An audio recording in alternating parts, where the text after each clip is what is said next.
Welcome to the Bible reading journey, where we are traveling cover to cover from Genesis to Revelation in a year. Today, we are on day number 52 of the Bible reading journey, and today's reading itinerary is, there's no new readings today. Congratulations, you and I have made it to this week's R&R. What is R&R? Or maybe it's RR and R.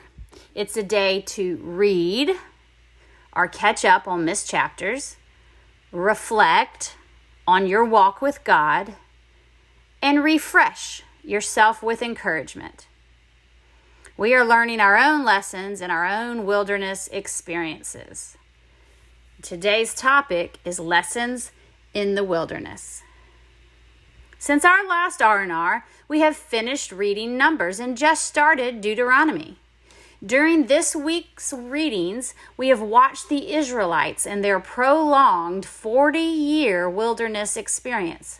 Finally, we see they are poised to receive the promised land.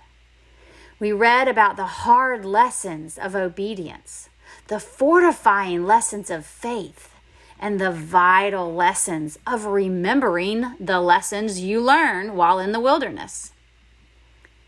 Today, let's take a short recap of the wilderness journey time frame. First, God did not choose to take them on the shortest overall route to the promised land. Looking back at Exodus 13, 17 through 18, we remember that in the beginning, God chose to take them on the longer route through the Red Sea and the wilderness to protect them from running back to Egyptian slavery when faced with the adversity of life outside of Egypt. Then it took them about 2 months to get from Egypt through the Red Sea to Mount Sinai. Then they stayed at Mount Sinai for about a year. This was the training ground for the new nation to receive their instructions on how to live as God's holy, chosen people. Then the journey from Mount Sinai to the Promised Land was about an 11-day journey. But disobedience to God, lack of faith in Him, and not remembering the past lessons caused them to return to the wilderness for a total of 40 years. After 40 years, they are poised at the pinnacle of being between their wilderness and their promise. Here they pause and remember the lessons of the wilderness before claiming their promise. Let's make 3 reflections on this wilderness journey time frame. The first reflection is that the wilderness journey is for their own good and our own good. Let's look at that tree analogy we discussed at the beginning of our Bible reading journey. The tree that goes through the drought and heat of the wilderness has roots that thirst for relief. The tree can grow deep roots seeking life-giving nourishment. The tree that has not yet gone through the drought and heat of the wilderness has more shallow roots and is more susceptible to the storms of life. But even the tree in the wilderness, like the Israelites and you and I, have a choice. The tree does not have to grow deep roots searching for water, and we do not have to seek life-giving nourishment from God and grow deep faith roots. The tree can shrivel up and die instead of growing deeper roots. We too can spiritually shrivel up and die if we choose not to learn the wilderness lessons.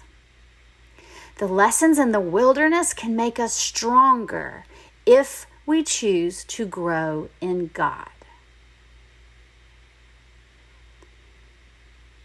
The second reflection on the wilderness journey time frame, it is not a matter of if the Israelites or you and I have to go through the wilderness experiences. We all have to go through our own wilderness journeys. It is a matter of how long they or we have to go through the wilderness experiences. The Israelites' time at both Mount Sinai and in the wilderness to the Promised Land took longer than necessary because of their disobedience to God, their faltering faith in Him, and their forgetfulness of the lessons learned.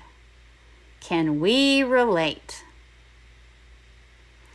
And lastly, our last reflection, the wilderness is a difficult place.